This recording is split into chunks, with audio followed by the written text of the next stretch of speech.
You know when something seems off, but you don't want to admit it because it would mean your whole life might be a lie? Yeah, that was me. For the last year. My name's Cole. I'm 38, a single dad of two incredible kids, Liam and Ava. Their mom passed away 4 years ago. Cancer. It tore our world apart. But we rebuilt. Not perfectly, but we did. I learned how to braid Ava's hair watching YouTube at 2 a.m. Liam and I spent weekends turning wrenches under my old '98 Tacoma just to bond. It was messy, but it was real. Then I met her, Elena. She was like a shot of dopamine. Beautiful, sharp, spontaneous. She said all the right things at all the right times. She was there for my bad days, hyped me on the good ones. My kids liked her. Hell, I liked that they liked her. 6 months in, she moved in. 8 months in, I proposed. 10 months in, I saw the first crack. It started with her brother, Zane. Zane was 26. No job, no plans, just a duffel bag and a string of I was about to stories. I was about to get this warehouse gig. I was about to start freelancing. I was about to move in with my buddy. Spoiler, he never did any of those things. He just stayed. First it was for a weekend, then a week, then a month. He crashed on our couch, raided the fridge, left weird anime figurines in the bathroom, and somehow managed to get high every other night while between opportunities. Elena defended him like he was some war hero instead of an adult man who spent most days in boxers watching Twitch streams. And then came the talk. It was a Friday night. Kids were at their grandma's. I was doing dishes, and she came into the kitchen with that we need to talk tone. I want to discuss something important, she said. I dried my hands. Okay, shoot. It's about Zane. Oh, here we go. He's trying. He just needs stability, a place to breathe. And this place, it's perfect for him. I stayed quiet. She continued, but it's not ideal with. You know, the kids needing separate rooms. There's not really a space for Zane to settle in. I gave her a look. They're my kids, Elena. I know, she said quickly. I'm just saying it might be a good idea to consider boarding school. They're getting older. It'd be good for them. Discipline, structure, better opportunities. I laughed because I thought she was joking. She wasn't. You're serious? I asked. She crossed her arms. Cole, I love your kids, but you baby them. They need to grow up. You're always talking about doing better for them. Well, this is it. Send them to a school where they'll thrive. And Zane can stay here, get his life together. It's win-win. I stared at her like she'd grown a second head. Elena, my kids just lost their mother. They're finally stable. I'm not sending them away, so your leech of a brother can live in their home. Her eyes narrowed. But you're choosing them over me? I blinked. Yes. Every time. Every damn time. She stormed off, slamming the door to the guest room, which, yes, Zane had already claimed. That night, I couldn't sleep. Not just because of the argument, but because of the questions it left behind. Was this how she really saw my kids? As obstacles? Was this her endgame all along? But I wasn't prepared for what would happen next. Because the next morning, she was gone, and so was Zane. And so was every dollar in her joint account, the one I let her open in our bank for shared expenses. But I wasn't even close to discovering how deep the betrayal went. The morning she left, I didn't know it yet. I woke up groggy, alone in bed. The house was too quiet. I figured Elena was sulking at her favorite cafe like she did whenever we fought. Zane probably wandered off to do whatever unemployed adult children do. But then I walked past the kitchen. The coffee pot was dry. Her favorite mug wasn't in the sink. Her charger, her shoes, her jacket, all gone. I called her cell. Straight to voicemail. I didn't panic. Not yet. It wasn't until I logged into our shared banking app to check on a recent charge that I realized the account was drained. Not low. Not oops, bills hit. 0. 24 grand. Gone. I stared at the screen like it would blink and correct itself. It didn't. I called the bank. The last transaction was an instant wire transfer overseas. Account holder authorized. Full legal access. Because I let her set it up that way. I trusted her. That was my first mistake. I went full-on dad mode. Called her. Texted. Called again. Nothing. Zane's phone. Disconnected. By noon, I knew this wasn't just a fight. This was a disappearance. But I wasn't going to play victim in my own house. So I walked into the guest room, the one Zane had practically marked with his territorial stench of cheap body spray and unwashed clothes, and started cleaning out what little he'd left behind. And that's when I found it. Tucked under the mattress was a black duffel bag. Inside, 3 phones, a stack of burner SIM cards for external hard drives, 2 fake IDs, and a single crumpled receipt from a luxury car rental. In her name, just 2 days ago, Elena had never mentioned renting a car. What the hell were they planning? One of the phones had no passcode. Rookie mistake. Or maybe they thought I wouldn't look. Big mistake. The phone was pure filth. Not the adult kind, though there was some of that too, but evidence-level filth. Screenshots of online profiles under fake names. Tinder, Bumble, even Grindr. Messages baiting people into shady investment opportunities, crypto wallet QR codes, Cash App scams. One photo of Zane in a suit he didn't own, standing in front of a Tesla that sure as hell wasn't his, captioned, "Meet your new passive income mentor Jesus." They weren't just losers. They were con artists. And Elena? She wasn't just enabling it. She was in on it. I spent the next few hours going through every file on those phones. I wasn't looking for revenge anymore. I was looking for leverage. I found a folder labeled Big Dogs. It was screenshots of her messages with Zane. One in particular stopped me cold. Elena. Once the brats are gone, he'll sign anything. He's still in love with me. Zane. LOL, wait till he finds out the cabin's already in my name. What? Cabin? We didn't own a cabin. I didn't even know what she was talking about. Until I checked my email. 3 weeks ago, I'd helped Elena sign some papers at the bank. She said it was refinancing her student loans. I was tired, distracted. She had me sign something through DocuSign on my iPad without much explanation. The document? A property deed transfer. Apparently, I own a tiny fixer-upper in rural Pennsylvania. My name was listed as previous owner. The new owner? Zane Fields. And the witness signature? Elena. I felt my heart pounding in my chest like it wanted out. I've been played so hard. I almost had to admire the audacity. Almost. Now I was pissed. That night, I didn't sleep.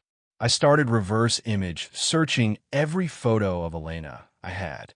Turns out, Elena wasn't even her real name. Her real name was Lena DeMarco. She had a record 2 counties over. Petty theft, fraud, identity manipulation. Nothing major enough to land her in prison, but plenty to raise alarms. So I did what any sane, betrayed, financially ruined man would do. I got creative. See, Lena, forgot that I have connections. I'm a regional manager for a chain of logistics companies. That means I know a lot of IT guys, including a cybersecurity nut named Benny. Benny's hobbies include building gaming PCs, hacking his own router for fun, and, when he's bored, locating stolen devices. I handed him the phones, the burner SIMs, the works. He smiled like a kid handed a Lego Death Star. "Give me a few days," he said. "Let's see how deep this rabbit hole goes." In the meantime, I filed a police report, froze the joint account, set up alerts on all my credit cards, locked down my kids' social security numbers just in case. But none of that felt satisfying. Not yet. I wanted her to feel it. And the chance came faster than I expected. 3 days later, Benny texted me one line, "She's in Atlantic City," with her real name, on a burner card, checking into a casino suite with a reservation she paid for using my name. And that's when I knew exactly what I was going to do. She thought she took everything. She forgot one thing: I don't lose. I drove to Atlantic City in silence. Just me, the hum of my Tacoma, and a level of rage that felt nuclear. I hadn't even told my kids the full story yet. I said Elena left. That's all they needed to know right now. But I wasn't just angry anymore. I was surgical. I had a plan. Benny had tracked Elena's phone to a luxury suite at the Palomino Resort and Casino, courtesy of my credit file and a forged ID. I wasn't going there for a confrontation. I was going to make it a spectacle. Benny helped me set up a sting. He spoofed her phone's GPS to sync with a digital dead man switch. Basically, if she stopped moving or turned off her phone for more than 10 minutes, I'd get an alert. We knew her habits: brunch, spa, poolside selfies, rinse and repeat. She was cocky. She thought she got away with it. Perfect. When I arrived at the Palomino, I didn't go straight to the front desk. I had someone meet me, an old friend named Marcus. Ex-Gulp, now head of security at the hotel. I showed him Elena's fake booking profile and her picture. He didn't even blink. She's in 1722, he said. She's got room service on loop and has been through the casino 3 times already today. Can you get me up there without setting off alarms? He raised an eyebrow. You here to cause trouble? I showed him a copy of the forged deed and the fake IDs. He just muttered, damn. All right, but don't wreck the place. I didn't need to. The chaos would come later. Instead, we went full theater. Marcus had cameras set up in the hallway outside 1722 and a hidden one installed inside the room. How? Housekeeping. One of his guys slipped in under the pretense of checking for bedbugs and tucked a GoPro inside a fake smoke detector. It streamed right to my phone. What I saw, Elena in a bathrobe, sipping champagne, giggling on a video call with Zane. I couldn't hear the audio, but the screen showed a balance transfer. My guess, they were splitting the last of the stolen money. And then Zane did the dumbest thing he possibly could. He panned the camera, and I saw a table full of forged documents, fake business licenses, and a second phone with a crypto wallet open. They were still running scams. Idiots. I forwarded the stream to Benny, who started screen recording every second. And then we triggered phase 2. I walked back to the front desk and asked to speak with the hotel's fraud department. Told them someone was staying under a stolen identity. Showed them my real ID, my frozen credit file, proof of identity theft. Then I added the cherry. She's also live streaming a financial scam out of your penthouse suite. That got immediate attention. Security was dispatched. The casino's internal fraud investigator came down. And within 15 minutes, room 1722 was being unlocked with a hotel manager, 2 security guards, and me standing behind them. Elena, or Lena, was mid-laugh when the door opened. She turned to the sound and froze. Her glass slipped from her hand, crashing to the floor. Oh, hi, I said. She blinked, mouth opening, closing then again. This isn't what it looks like, she said. No. I smiled and held up my phone, which was still streaming the GoPro feed. Because it looks like grand larceny, wire fraud, and identity theft. You have no right to be here. I stepped inside. I have every right. You're living in my name, on my dime, committing crimes from a suite I'm technically liable for. The hotel staff didn't say a word. They just stood back and watched the car crash unfold. I nodded toward her phones. Those yours? She hesitated. They'll want to see them, I said. Pretty sure your crypto trails all over that burner. Her face crumpled. Cole, please. I didn't mean to hurt you. Zane pressured me. He's manipulative. You know that. That's when the door opened again. Police. Marcus had already called them. 2 officers stepped in and immediately began asking questions. I didn't say much, just handed them a USB stick Benny had preloaded with everything.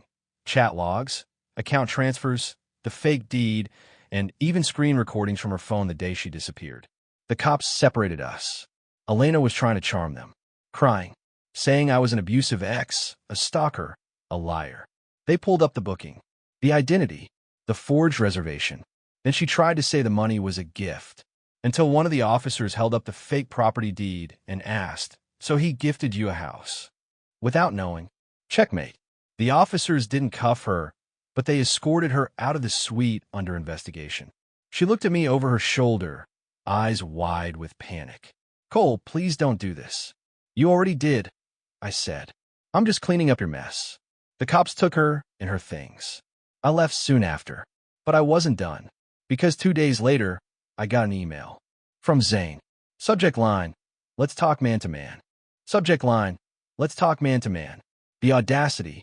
Zane emailed me 2 days after Elena got escorted out of that hotel suite by police. She hadn't been formally arrested yet, still under investigation, but I had a feeling she was about to crack like a dropped wine glass. I opened the message. Hey Cole, look, I know things got a little out of hand, but this doesn't have to get ugly. You got Elena. You got your money. Let's not drag this out.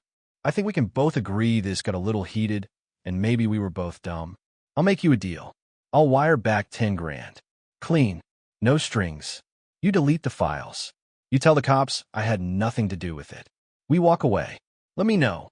You have 24 hours. I read it twice. Laughed out loud. He thought he still had leverage. He didn't know that I had already submitted everything to a private investigator I'd hired, a guy named Turner who specialized in financial fraud, with direct connections to law enforcement and federal cybercrime task forces. He also didn't know that Benny had backdoor access to his burner accounts and could trace everything. But most importantly, he didn't know that I had baited him the moment I left the hotel. See, before Elena got caught, I made sure she saw one thing before the police escorted her out. A file folder, unlabeled, slightly sticking out of my messenger bag. Inside, a bunch of completely fake financial documents I mocked up. Statements that looked like I'd taken out a $200,000 life insurance policy in my name, with Elena as the beneficiary. It was a lie, but I knew she'd take the bait. And if she called Zane, which she did, according to Benny's app tracking logs, he'd come running back. So I replied to his email. Zane, 10 grand sounds fair, but I want to meet in person. Let's settle this the right way. No more games. I'll bring everything. You bring the money. 1 hour. Cafe Orland. Back patio. Cafe Orland was my dad's old hangout spot. I knew the manager, knew the layout, knew exactly where the security cameras were, and, more importantly, which tables were mic'd up for insurance purposes. The manager had been dealing with sketchy customers for years and had wired 2 tables just in case. I asked for one of them. When I got there, I ordered coffee and sat at the wired booth. Zane showed up 15 minutes late in a leather jacket that looked like it still had a marshal's tag on it. He had that same smug frat boy energy he always did. Except now, he had a manila envelope in his hand. He sat across from me like we were old poker buddies. Cole, he nodded. Zane. He slid the envelope across the table. 10 grand. Cash. Count it if you want. I didn't touch it. And in return, you delete everything. You drop the cops. And you tell Elena this was all just a misunderstanding. You and I, we were just trying to protect her. You know she can't go to jail, right? I sipped my coffee. Why's that? She's pregnant. He said it like it was a checkmate. I didn't even flinch. Congratulations. It's not mine. He leaned back. She's saying it is. I shrugged. DNA test will clear that up. He paused. You don't get it, man. She'll say anything to keep herself out of jail. And she will drag you down with her. I'm not the one with the burner phones and crypto laundering history. He went pale for a second. What do you mean? I know everything.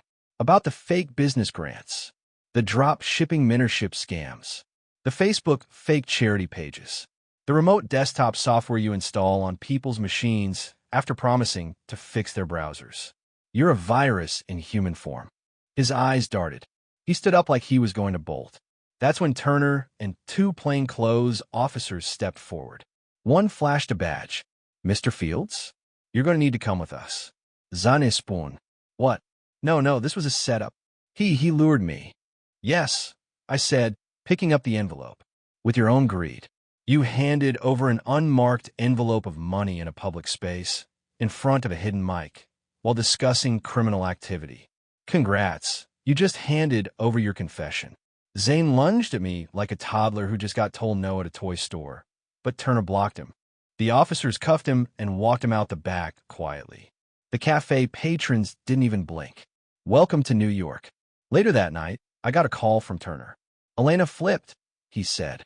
The second she heard Zane was in custody, she started talking. She gave us login access to 3 of the burner wallets, phone passcodes, and email drafts of their next scam. She's begging for a deal. She getting one? Maybe. But even if she does, she's not walking away clean. Best she gets is house arrest, probation, and restitution. Zane, though, he's looking at years. Wire fraud, identity theft, money laundering. He's toast. I hung up and looked around my living room. My house, still intact. Kids' backpacks in the hallway. Ava's sneakers by the door. Liam's science fair volcano, still half finished on the kitchen counter. This was the life I built, the life they tried to steal. And they failed. But I wasn't done yet, because there was still one last thing Elena didn't know. The cabin was never legally hers to begin with. I waited 2 weeks after Zane's arrest before I made my next move. In that time, Elena, or Lena, depending on which name she was using, was confined to her parents' home under house arrest. She wore an ankle monitor, couldn't leave except for court-ordered appointments. Still hadn't been formally charged, but the DA was circling. They had enough to keep her contained. She called me. Twice. I didn't answer, but then she sent a letter. Handwritten. 3 pages. Every line a masterclass in manipulation. I know you're angry. I understand. But I want you to know I loved you. I wasn't trying to hurt you. I was trying to build something for us. For our future. I made mistakes. But I can fix them. We can fix them. Please don't take the cabin from me. It's the only place I ever felt safe. Please, don't take it. That last line stuck with me. Because the cabin wasn't hers. It was never hers. And here's the part one didn't tell you yet. The deed transfer she tricked me into signing? It didn't hold up. Turner had already investigated it. The notary listed? Fake. The witness signature? Forged. And the property in question? It wasn't even fully titled in my name yet. I'd only inherited half of it from my grandfather. The other half was tied up in a trust, held by my uncle until my kids turned 18. She never legally owned it. But that wasn't even the best part. The cabin wasn't some cozy little mountain retreat. It was a rotting mess of termite-infested wood and frozen pipes in the middle of goddamn nowhere. I was planning to sell the land for scrap value. She never saw the inside. She just saw the Zillow listing I'd left open one night while researching comps. She thought she'd gotten away with some secret escape pad. All she really had? A moldy pit in the woods and a felony charge. But still, her letter. It gnawed at me. Not because I believed a word of it, but because I wanted her to beg. So I wrote back. You want the cabin? You got it. I'm transferring the deed. All of it. Full ownership. Yours. No takebacks. Attached is the official paperwork. Signed. Notarized. I've already mailed the county clerk. Enjoy your little sanctuary. Hope you like raccoons. She didn't respond. But 3 days later, her lawyer called me. Mr. Gallagher, he said. My client. Regrets accepting the property. I laughed. Tell your client it's a gift. No defunds. Click. That was the last time I heard from her. Zane took a plea deal. 3 years, minimum security. Out in 18 months if he behaves. He's banned from opening any bank or investment accounts for 10 years. Felony on his record. Elena pled down to conspiracy to defraud and accessory after the fact. No jail, but 5 years probation, heavy fines, community service, and full restitution. Her credit's destroyed. She works at a grocery store now. Lives with her parents. And me? I rebuilt. Slowly. Liam got his black belt last month. Ava's into robotics now. We go hiking. We do board game nights. I started dating again, carefully, quietly. And every once in a while, just for fun, I check the county tax site. The cabin's still in Elena's name. Unpaid taxes, 3 years running. The county's going to seize it soon. She could have asked me for help. She could have come clean. She could have loved the family she tried to gut. Instead, she played the game. And she lost.